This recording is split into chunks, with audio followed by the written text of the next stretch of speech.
యేసయ్యా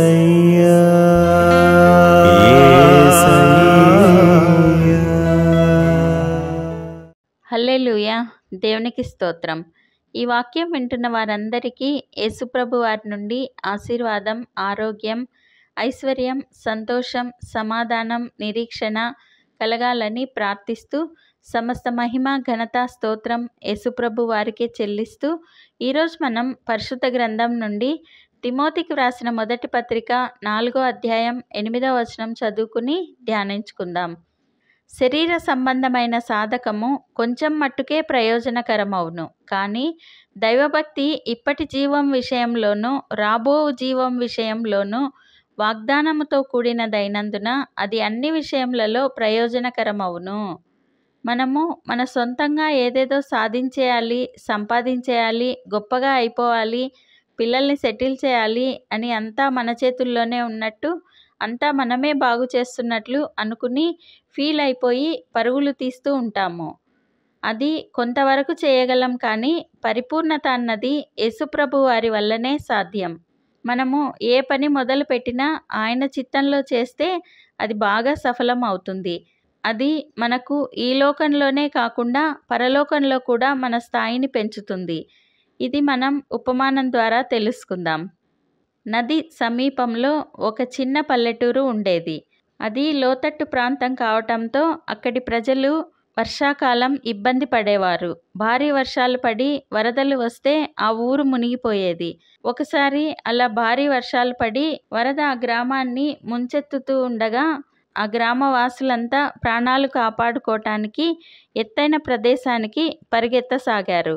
ఒకచోట కొన్ని మెరుపురాళ్ళు వరదలో కొట్టుకుని వస్తుండగా ఆ ఊర్లో ఉన్న పాస్టర్ గారు వాటిని చూసి ఏంటో ఇవి అనుకుని కొన్ని తీసుకుని తన బ్యాగులో వేసుకుని గ్రామస్తులకందరికీ ఇవి ఏవో మెరుపురాళ్ళు కొట్టుకుని వస్తున్నాయి, ఎందుకైనా అందరూ ఏరుకుని తీసుకోండి అని చెప్పసాగాడు. అది విన్న కొందరు, ఈ పాస్టర్ గారు ఎప్పుడూ ఏదో ఒకటి చెబుతూ గోల పెడుతూ ఉంటారు, ఎప్పుడూ వారి దేవుడి గురించి చెప్పి తల తింటారు, ఇప్పుడేమో రాళ్ళు ఏరుకోండి అని చెప్తున్నారు. ముందు నేను నా కుటుంబాన్ని, నా సంపాదనను, నా ఖరీదైన వస్తువులను కాపాడుకోవాలి అని గొనుక్కుంటూ అన్నీ కష్టపడి మోసుకుంటూ వెళ్ళిపోయారు.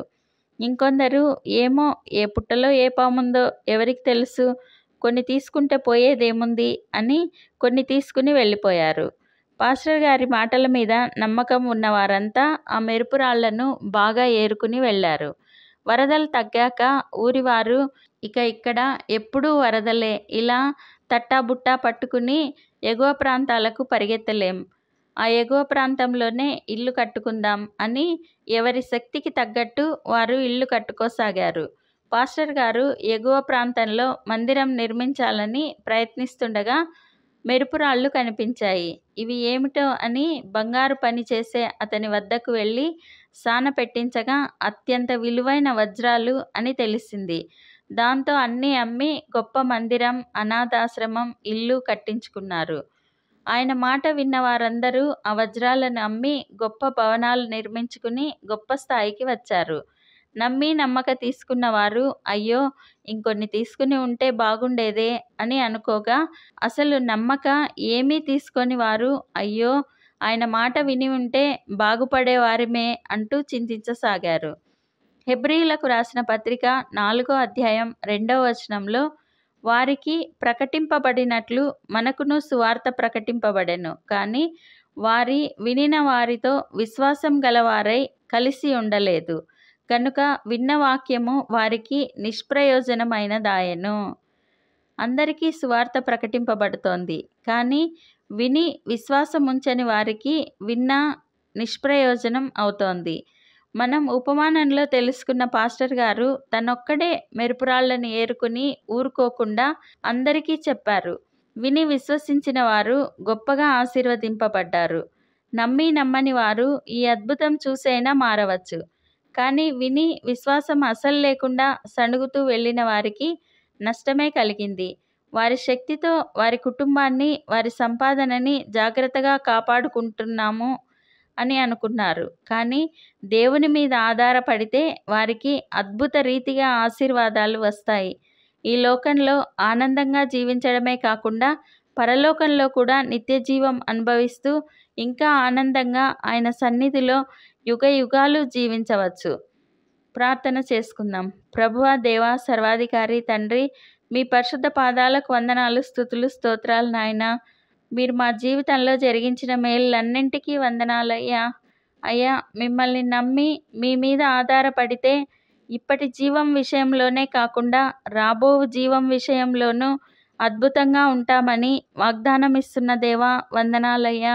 మేము సువార్త ప్రకటించగా విన్న వారందరూ రక్షింపబడేందుకు మీ మీద విశ్వాసం ఉంచేందుకు సహాయం చేయండి.